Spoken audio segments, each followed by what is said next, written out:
Time now for the financial focus. The topic, should college athletes be paid? And what does the Supreme Court ruling mean for college sports and their athletes? Our money men are joining us now. Business and market analyst Seth Jensen and accounting professor at Montclair State University, Dan Geltro. Gentlemen, welcome back to Wake Up America.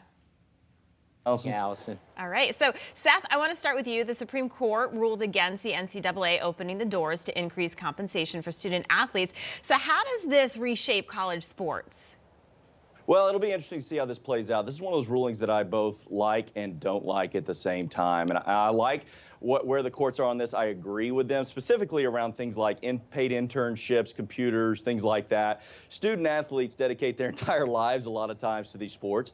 And so they don't necessarily, they need the extra, the money maybe to get by on a day-to-day basis. That being said, I don't like the precedence that this sets on where it might go forward. Last thing I want to watch is my Longhorn football players being paid millions of dollars, and we've just created another NFL or NBA in college sports. I don't like where this is headed. Yeah, you bring up a good point. We were actually talking about that during the break, is that these athletes, they don't have an opportunity to work during school. So how else can they, make money? Dan, does this court ruling leave the NCAA vulnerable?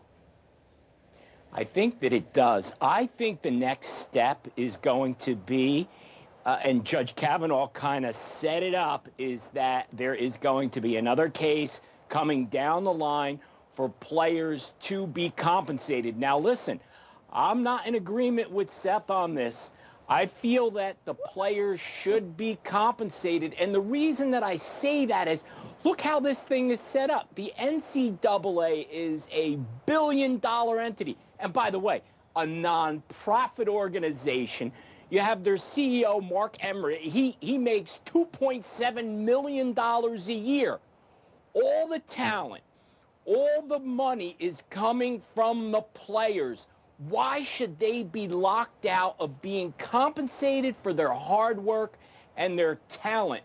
I don't agree with Seth on that. So I think eventually players will be compensated. All right, so the NCAA released a statement saying, quote, the NCAA remains free to articulate what are and are not truly educational benefits consistent with the NCAA's mission to support student athletes. Seth, the NCAA, as Dan mentioned, it's a multi-billion-dollar industry.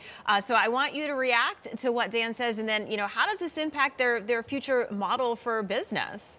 Yeah, so look, real quick, I'm not opposed to players getting compensated, but I am opposed to us treating it like the NBA and NFL. We got a bunch of agents in there piping this thing up, and now all of a sudden your best college universities are the ones with the best donors who can write the biggest checks.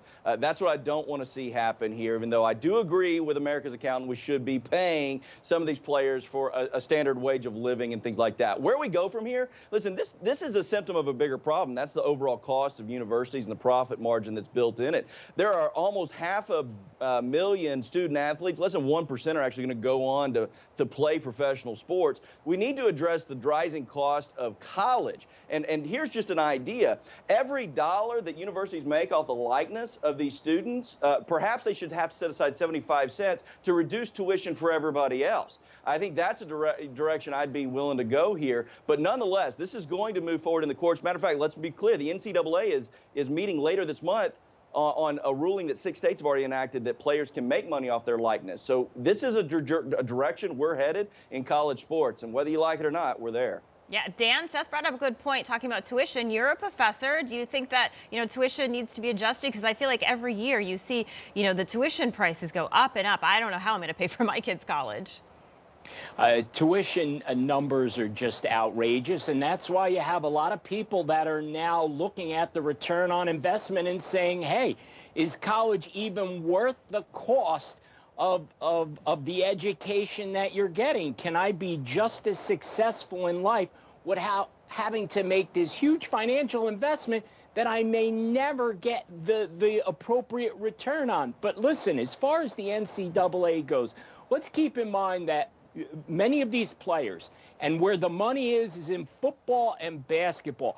Many of these athletes are minorities, and they're also economically challenged. Here's an opportunity, as Seth said, for some of these players that are not actually going to go on to have a professional career to be compensated. Remember, they're taking the risk of injuries and so many other things, and the hard work and the talent. And listen, let me give you an example really quickly here.